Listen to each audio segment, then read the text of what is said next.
Hey everybody, what's happening? It's Sean here bringing you another how-to video. Today I'm going to be replacing the ignition cylinder on a 2006 and newer Yamaha TT-R50E kids 50cc dirt bike.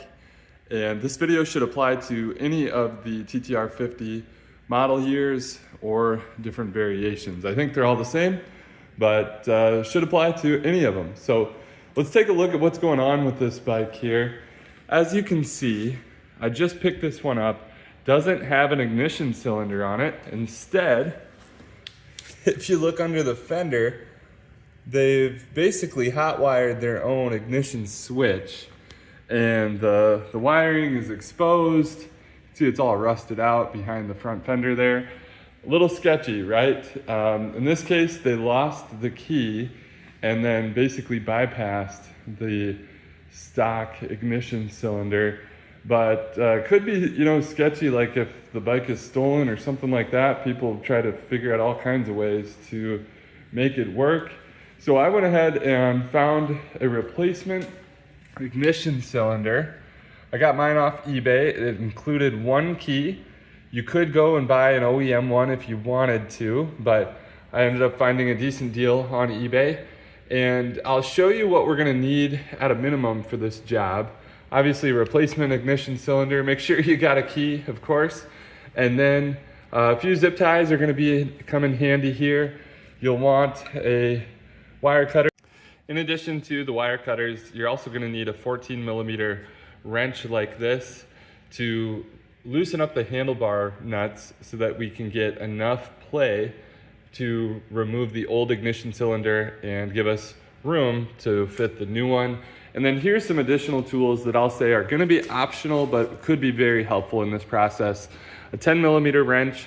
This is so we can remove the gas tank and part of the bodywork just to access the ignition cylinder's wiring harness easier. I've got a 1/2-inch drive with a 27mm socket there. Now I know 27 is kind of strange to have. Not everyone's gonna have a 27. So an adjustable wrench like this that's big enough to be 27mm, that'll work just fine. What that's for is here on the ignition cylinder, you can see the key goes on top, then there's this plastic nut that goes over this kind of cover or housing. It's almost like a large washer.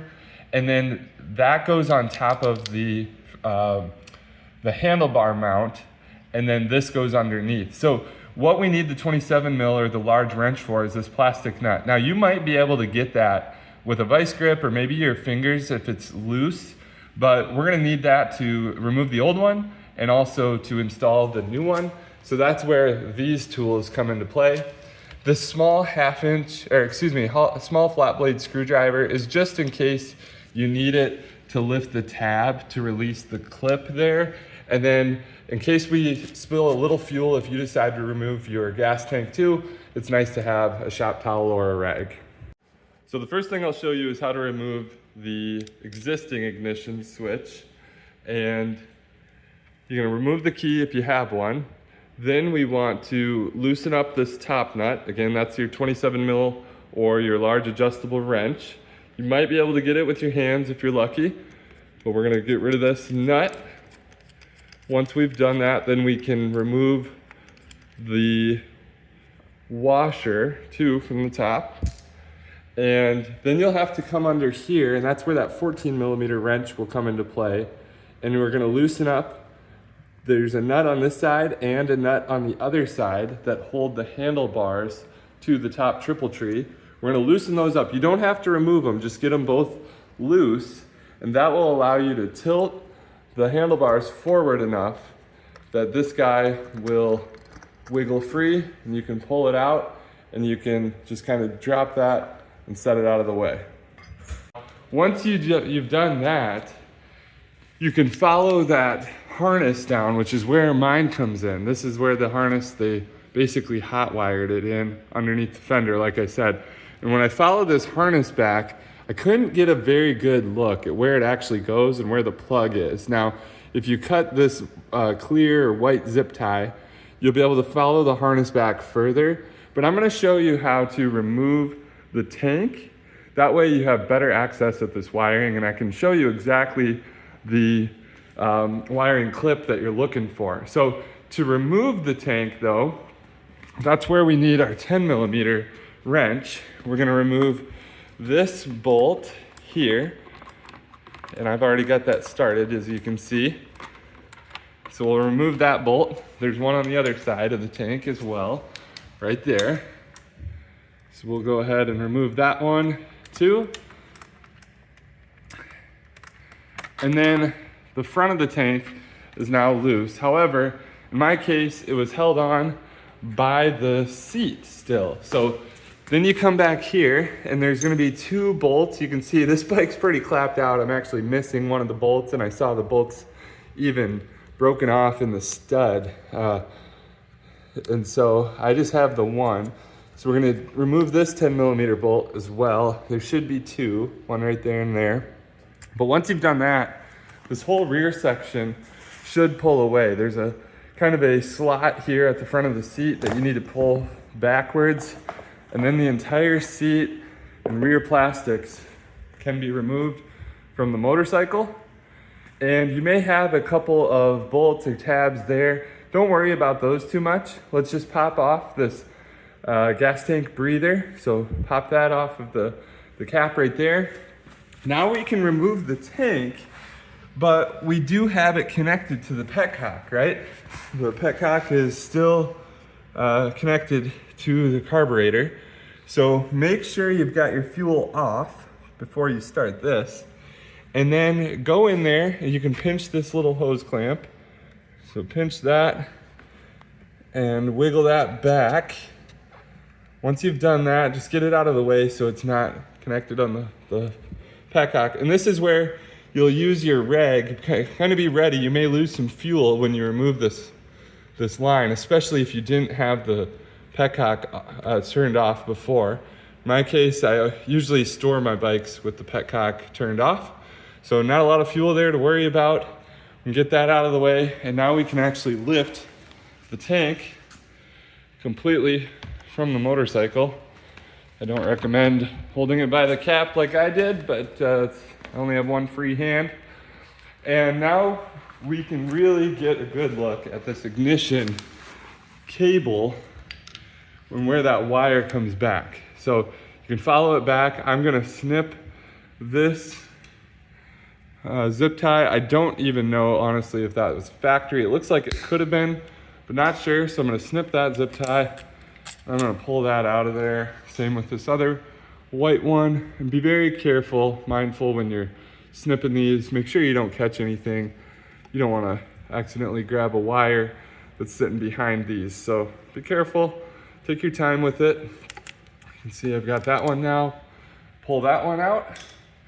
And we can follow this ignition cable all the way back. You can see here's probably where they did their little hot wiring from the stock cable, but you'll release, it'll show you where it goes, right? And it's this black quick connect, and there's gonna be a tab on the top here. I'm trying to give you a good look at. I'll see if I can rotate it around. Right there. So that tab, you're gonna press that down and pull, and that should release the wiring harness from that tab. Now, if you're having a hard time with that, that's where you can bring your flat blade and press that down and really get a good firm grip on it while you're pressing that tab down to release it. So now that I've got that out of the way, I'm gonna slide this one back and I'll disconnect.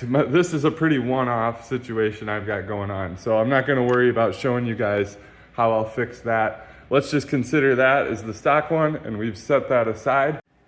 Now we're ready to install the new ignition cylinder.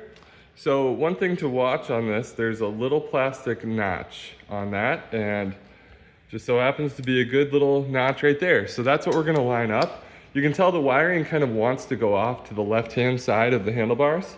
So I'm just gonna fit this by leaning the handlebars forward. That'll give me enough clearance to fit the ignition cylinder in. I'm gonna line that up with the little black notch there. And then I'm going to put that large cover on top also has a notch. You can see I'm gonna line that up just like that. And then I'll use the plastic nut and thread that over top. And once I get that nice and tight, I'm gonna probably keep it finger tight. I'm not gonna risk cracking or snapping anything with the wrench or with the socket. I'm just gonna use it, get it about as tight as I can with my fingers, and then I'll show you how we'll route this wire.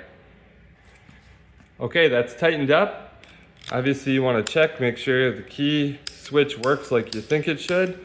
And once we've done that, we can now come back under here on both sides and tighten up that 14mm nut to get our handlebars secured back to the top triple. With the handlebars re-secured, I'll show you how I took this wiring. I came down here underneath the bottom, or that top triple. And you wanna have plenty of play, right? So I'm just gonna loosely send it through between the steering stem and the fork on this side. And once you've fed it through over there, you're gonna take that, and this is the wire here. I fed it through this bar so that it's with this other wiring. And you can see you have plenty of play, plenty of length, I should say, so that you can reattach it right there into that harness. And you want to hear a nice audible click like that. So now that's in place, you can see the tabs are locked in. And now we'll go and take a couple of our zip ties and we'll re-secure all this wiring back up to the frame. I'll probably do one here and one here just to get everything nice and tucked up out of the way.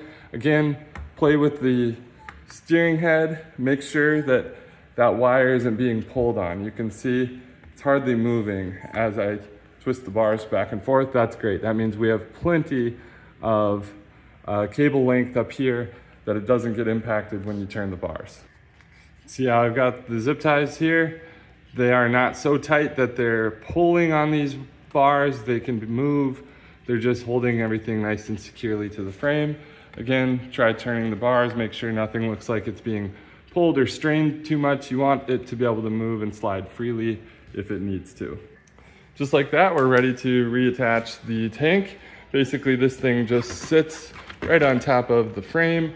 There's a little groove there that it should sit in place, and you can tell if these tabs on the front are around this metal bracket.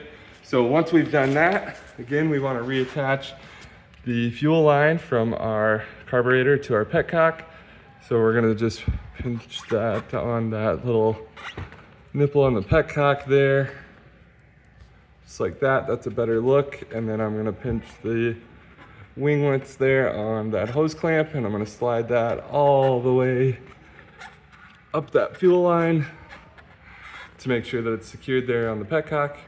We're then ready to take our bolts and get that fuel tank aligned, and that's the hole we're shooting for. So get this one lined up, then go do the next one, get those nice and snug down. Got this one nice and tightened up. Be mindful there is that metal washer on both sides. That helps give the bolt some stability when you snug it down against the tank and the frame. There you can see I've tightened up the right-hand side as well. Now we're gonna take our cap vent and we're just gonna reattach that, just like that. Get that nice and snug on there. Now we can go back over here to the rear bodywork, and a couple things I wanna show you on the seat, because the seat is what helps hold the tank in place from the rear. There's gonna be these two tabs, and then this tab up front. The front tab will slide right under the tank right there, and the other two tabs slide right there on the frame. So we'll get that lined up like this. So you clear your exhaust, and then you want to get that seat kind of pressed down in the nose, and then you want to slide that forward, and you'll be able to tell when it's in place. If you lift up from the front, it won't even move. It'll kind of lock right in place. Then you come back here, and you should have, again, two bolts. I only have one. And I'll get that fed in there and tighten that up with my 10mm socket. And just like that, you've replaced the ignition switch. Of course, you want to test it out, make sure everything's working just fine, but you should be good to go. If this video was able to help you out, please like and subscribe for more how-to videos. Thanks everybody, take care.